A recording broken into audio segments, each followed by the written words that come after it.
Janasena senior నేత MLC Konidela Nagababu పర్యటన ప్రస్తుతం పిఠాపురం నియోజకవర్గంలో సాగుతూ ఉంది. ఆయన ఎమ్మెల్సీగా ప్రమాణ స్వీకారం చేసిన తర్వాత జరుగుతున్నటువంటి మొట్టమొదటి పర్యటనగా ఈ పర్యటన అయితే చూడొచ్చు.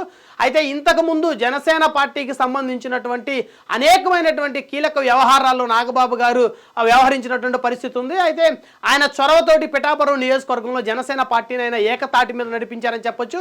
ఎన్నికల సమయంలో కూడా తన సోదరుడు పవన్ కళ్యాణ్ భారీ విక్టరీ సాధించడంలో జనసేన పార్టీ రాష్ట్ర ప్రధాన కార్యదర్శి ఉన్నటువంటి నాగబాబు పాత్ర కీలకమైందని చెప్పొచ్చు. అదే ప్రస్తుతం ఆయన ఎమ్మెల్సీగా ప్రమాణ స్వీకారం చేసిన తర్వాత మొట్టమొదటి పర్యటనగా చెప్పొచ్చు. ఈ ఆంధ్రప్రదేశ్కి రాష్ట్రానికి ఉప ముఖ్యమంత్రిగా పవన్ కళ్యాణ్ గారు ఉన్నటువంటి నేపథ్యంలో ఆయన పిఠాపురం నియోజకవర్గంలో గడిపేటువంటి సమయం తక్కువని చెప్పుకోవచ్చు. సో కాబట్టి పిఠాపురం నియోజకవర్గానికి జనసేన పార్టీ ఇన్ఛార్జిగా మర్రెడ్డి శ్రీనివాస్ అయితే ప్రస్తుతం ఉన్నారు. అయితే పిఠాపురం నియోజకవర్గాన్ని పెద్ద ఎత్తున అభివృద్ధి చేయాలనేటువంటి ఉద్దేశంతో నాగబాబు కంకణం కట్టుకున్నైతే తెలుస్తోంది. సో ఆ క్రమంలో భాగంగానే నియోజకవర్గంలో పలు అభివృద్ధి కార్యక్రమాలకైతే ఆయన అయితే శ్రీకారం చుట్టారు.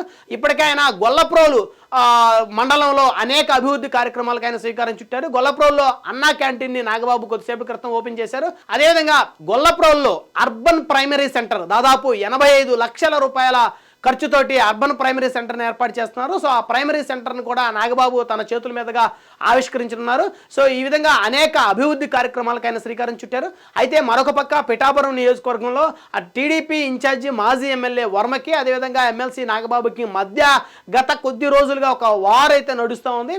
ఆయన ఇటీవల కాలంలో జనసేన పార్టీ ఆవిర్భావ దినోత్సవ వేడుకలో చేసినటువంటి కామెంట్స్కి సంబంధించి వర్మకు చెందినటువంటి కొంతమంది వ్యక్తులు నాగబాబుని టార్గెట్గా సోషల్ మీడియాలో ద్వేషిస్తూ ఉన్నారు. అదేవిధంగా పిఠాపురం నియోజకవర్గంలో వైఎస్ఆర్ కాంగ్రెస్ పార్టీకి చెందినటువంటి కొంతమంది వ్యక్తులు ఉద్దేశపూర్వకంగా టీడీపీ అభిమానుల ముసుగులో వర్మ అనుచరుల ముసుగులో టీడీపీకి జనసేనకి మధ్య ఒక విభేదాలను సృష్టించాలనేటువంటి ఉద్దేశంతో అయితే వాళ్ళు కంకణం కట్టుకొని పనిచేస్తున్నటువంటి పరిస్థితి అయితే స్పష్టంగా కనపడుతుంది. ఇప్పటికే కొద్దిసేపటి క్రితం గొల్లప్రోల్లో ఎక్కడైతే నాగబాబు అన్నా క్యాంటీన్ ఓపెన్ చేశారో అక్కడ జై వర్మ అంటూ కొంతమంది నినాదాలు చేశారు. దానికి కౌంటర్గా జనసేన పార్టీ కార్యకర్తలు పెద్ద ఎత్తున జై జనసేన జై పవన్ కళ్యాణ్ అంటూ నినాదాలు చేశారు.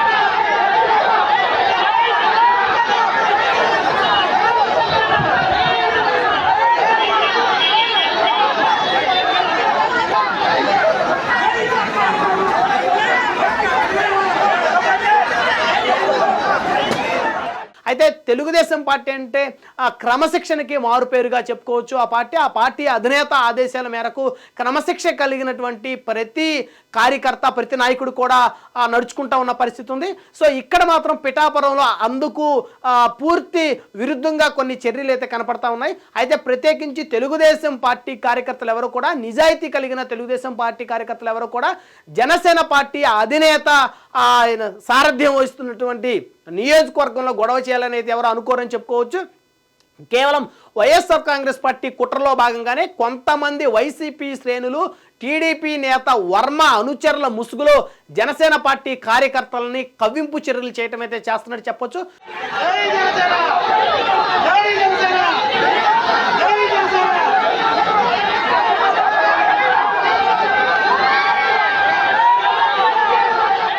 సో వారు ఆ విధంగా కవ్వింపు చర్యలు చేస్తున్న నేపథ్యంలో ఇటు రాష్ట్ర వ్యాప్తంగా టీడీపీకి జనసేనకి మధ్య ఒక యుద్ధ వాతావరణం ఏర్పడుతుంది అనేటువంటి ఒక ఆలోచనని క్రియేట్ చేయడం కోసం వైఎస్ఆర్ కాంగ్రెస్ పార్టీ కుట్రలో భాగంగా పిఠాపురం నియోజకవర్గంలో ప్రస్తుతం అయితే జైవర్మ అంటూ కొంతమంది టీడీపీ శ్రేణులు ముసుగులో కొంతమంది ఎవరైతే వైసీపీ శ్రేణులు ఉన్నారో టీడీపీ ముసుగులో కొంతమంది నినాదాలు చేస్తున్నట్టే తెలుస్తుంది. అయితే ప్రస్తుతం నాగబాబుకు సంబంధించినటువంటి ఈ పర్యటన ఈ రోజు రేపు 2 రోజులు జరుగుతుంది. పూర్తి స్థాయి పోలీసు బందోబస్తుతో అయితే ఈ పర్యటన అయితే జరుగుతుంది. ఎందుకంటే వైఎస్ఆర్ కాంగ్రెస్ పార్టీ టీడీపీని జనసేనని మధ్య విభేదాలు సృష్టించేటువంటి కార్యక్రమం ఏదైనా ఉందంటే అది ఖచ్చితంగా పిఠాపురంలో మాత్రమే సాధ్యపడేటువంటి అవకాశం ఉంటుందని అయితే వైకాపా గ్రహించినట్టయితే తెలుస్తోంది. ఎందుకంటే ఇటు టీడీపీకి సంబంధించి జనసేన అధినేత 15 సంవత్సరాలు మేము కలిసే ఉంటామని చెప్పారు. అదేవిధంగా అటు నారా లోకేష్ సైతం కూడా పవన్ని నా అన్న పవన్ అంటూ కూడా అనేక సందర్భాల్లో ఆయన అయితే మాట్లాడుతున్న పరిస్థితి ఉంది. ఇటు చంద్రబాబు నాయుడు సైతం కూడా పవన్ కళ్యాణ్ చేసిన త్యాగాన్ని పదే పదే గుర్తు చేస్తా ఉన్నారు.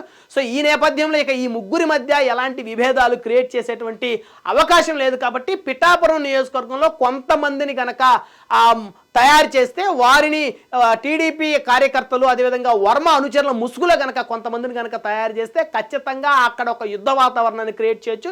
తద్వారా రాష్ట్ర వ్యాప్తంగా ఉన్న జనసేన శ్రేణులు ఇటు టీడీపీని టార్గెట్ చేస్తారు, వర్మని టార్గెట్ చేస్తారు. సో వర్మ కన్నా ఎక్కువగా టీడీపీని టార్గెట్ చేస్తారు. కాబట్టి దాని ద్వారా జనసేనకి తెలుగుదేశానికి కార్యకర్తల మధ్య ఒక వైరాన్ని అయితే క్రియేట్ చేయొచ్చు అనేటువంటి ఒక ఉద్దేశంతో అయితే వైకాపా చాలా పక్కడ్బందీగా అయితే పావులు కదుపుతున్న నేపథ్యంలో దీన్ని గ్రహించినటువంటి రాష్ట్ర ప్రభుత్వం పిఠాపురం నియోజకవర్గంలో నాగబాబు తొలి పర్యటనకి ఆయన ఎమ్మెల్సీగా ఎన్నికైన తర్వాత తొలి పర్యటనకి భారీగా పోలీస్ బందోబస్తును అయితే ఏర్పాటు చేసిందని చెప్పుకోవచ్చు. అయితే ఏది ఏమైనప్పటికీ కూడా పిఠాపురం నియోజకవర్గానికి సంబంధించి అయితే కొంతమంది వైసీపీ శ్రేణులు చేస్తున్నటువంటి ఆ కుట్రను టీడీపీ అధిష్టానం కూడా గ్రహించినట్టు తెలుస్తుంది. ఎందుకంటే ఎప్పుడైతే జనసేన అధినేత ఇక్కడ పోటీ చేస్తారని ప్రకటించిన తర్వాత కొంతమంది నారా లోకేష్ని చంద్రబాబు నాయుడిని లకారం భాషతో దూషించారు. అయితే వారిని ఇప్పటి వరకు కూడా టీడీపీ సస్పెండ్ చేయలేదు. కానీ దానికి ప్రధానమైనటువంటి కారణం వారు అసలు టీడీపీకి చెందినటువంటి నేతలు కాదు, వారు పూర్తిగా వైఎస్ఆర్ కాంగ్రెస్ పార్టీ కంట్రోల్లో నడుస్తున్నటువంటి కొంతమంది వ్యక్తులుగా అయితే వారిని గుర్తించినట్టయితే తెలుస్తుంది. సో కాబట్టి తెలుగుదేశం అధిష్టానం ఇప్పటి వరకు చంద్రబాబుని లోకేష్ని లకారం భాషతో దూషించిన వాళ్ళని సస్పెండ్ చేయలేదని చెప్పుకోవచ్చు. సో ఇదంతా కూడా మొదటి నుంచి కూడా ఎప్పుడైతే జనసేన అధినేత అక్కడ పోటీ చేస్తున్నారో అప్పటి నుంచి కూడా ఒక ప్రీ ప్లానెడ్గా ఒక పకడ్బందీగా టీడీపీకి జనసేనకి మధ్య ఒక యుద్ధ వాతావరణాన్ని క్రియేట్ చేయాలంటే ఉద్దేశంతో అయితే వైసీపీ ఉన్నట్టు తెలుస్తోంది. సో మొత్తానికి అవన్నీ కూడా పటాపంచలు చేసేందుకైతే ఆంధ్రప్రదేశ్ రాష్ట్ర ప్రభుత్వం అయితే ప్రస్తుతం ఈరోజు పిఠాపురం నియోజకవర్గంలో నాగబాబు పర్యటనని పూర్తి స్థాయి బందోబస్తు ఏర్పాటు చేశారు. ఎక్కడా కూడా వైసీపీ శ్రేణులు టీడీపీ అభిమానుల ముసుగులో జనసేన నేతల మీద దాడి చేయకుండా అదేవిధంగా జనసేన పార్టీకి సంబంధించిన కార్యకర్తల్ని కవ్వింపు చర్యలకు దింప నేపథ్యంలో వీరు వారి మీద దాడులు చేయకుండా సస్యశ్యామలంగా ఒక ప్రశాంతమైనటువంటి వాతావరణంలో 2 రోజుల పాటు ఎమ్మెల్సీ పర్యటన సాగే విధంగా రాష్ట్ర ప్రభుత్వం అదేవిధంగా హోంశాఖ కూడా పటిష్టమైనటువంటి బందోబస్తును అయితే ఏర్పాటు చేసినట్టయితే స్పష్టంగా తెలుస్తుంది.